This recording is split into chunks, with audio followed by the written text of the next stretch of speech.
మా అక్కని ఎవడో అవమానం చేస్తున్నాడు, ఇదేంద్రా నాయన అంటే వాడిని చంపేశారు. పిల్లగాన్ని, 12 ఏళ్ల పిల్లగాన్ని చంపేశారు. అయ్యా నాకు జీతం ఇయ్యంటే కారు డ్రైవర్ ఒక ఎమ్మెల్సీ చంపి డోర్ డెలివరీ చేశారు. ప్రభుత్వం ఏం చేస్తుందని ప్రశ్నిస్తే ఒక సారా విధానంలో, మద్యం విధానంలో ఏం చేస్తుంది? ఈ ప్రభుత్వం విచ్చలవిడిగా వ్యవహరిస్తోంది, ప్రజల ప్రాణాలతో చెలగాటమాడుతుందని ఒక మద్యం తాగే వ్యక్తి చిత్తూరు జిల్లాలోనే మాట్లాడితే ఓం ప్రకాశం చంపేశారు.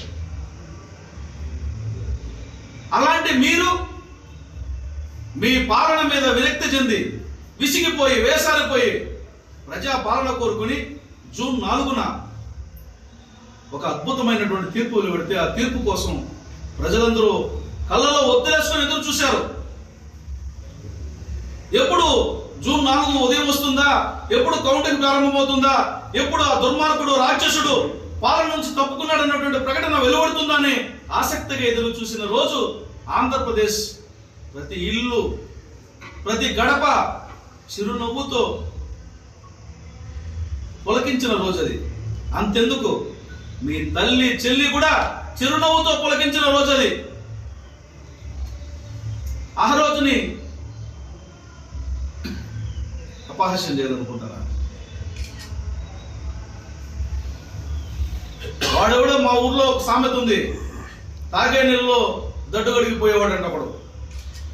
అలా ప్రజా జీవితంలో, ప్రజాస్వామ్యంలో, ఎన్నికల విధానంలో ఉండి కూడా ఈ వ్యవస్థలన్నింటినీ అవమానించడం కాదా?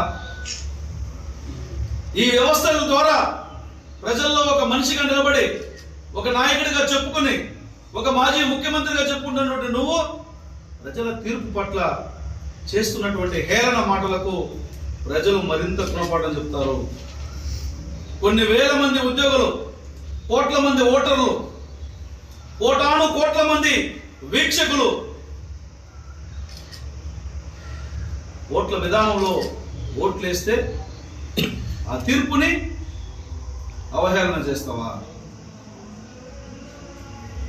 ఇది మంచి పద్ధతి కాదు. కాలం చెల్లింది, మీకు మీ పార్టీకి కాలం చెల్లింది. ప్రజలు మిమ్మల్ని గమనిస్తున్నారు.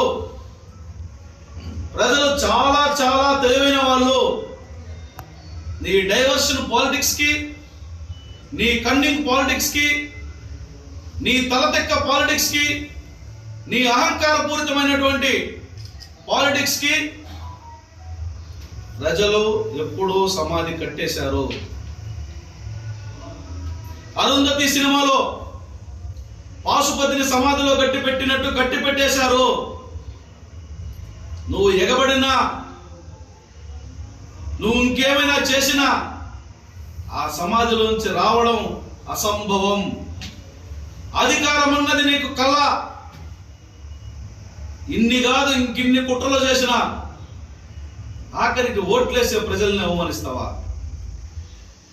ఎవరి ఓట్ల ద్వారా నువ్వు అధికారంలోకి రావాలో వాళ్ళని అవమానిస్తావా? జూన్ 4 ఏం జరిగింది?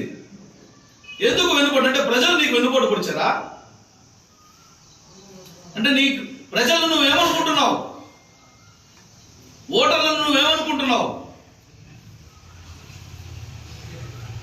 కాబట్టి నువ్వు ప్రజలను అవమానపరుస్తా రోడ్ల మీదకి వస్తావా? ఓటర్లు నిన్ను ఓడించినందుకు ఓటర్లను తిడుతూ ఓటర్ల మీద వెన్నుపోటు పొడిచారు నన్ను చెప్పి ఓటర్లను అవమానిస్తావా? చేసుకునే పద్ధతి రాజకీయాల్లో ఇంత దిగజారుడుతనం మంచిది కాదని జగన్మోహన్ రెడ్డి గారికి సూచిస్తున్నాం.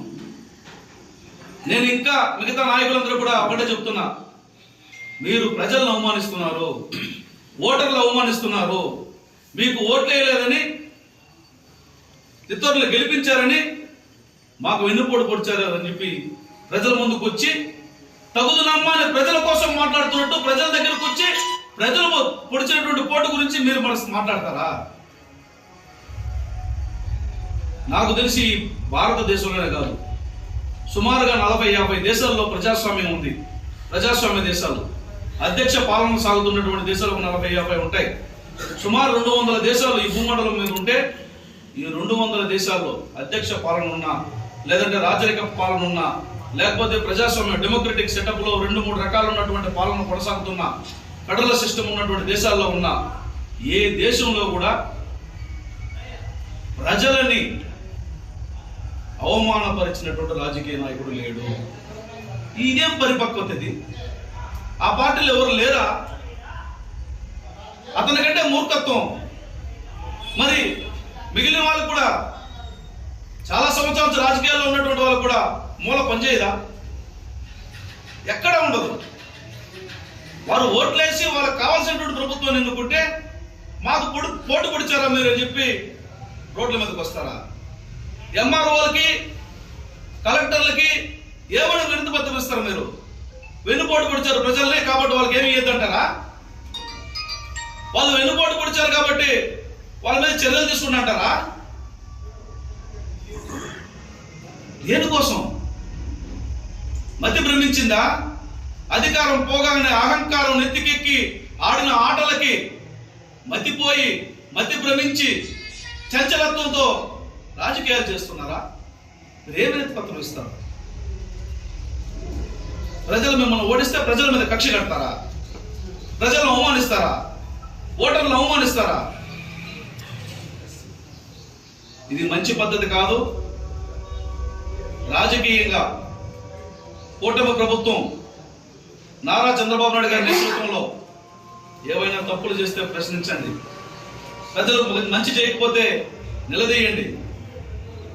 అంతేగాని డ్రామాలతో, కట్టుకడతలతో, పెట్టకథలతో అధికారంలోకి రావడం అనేది కళ.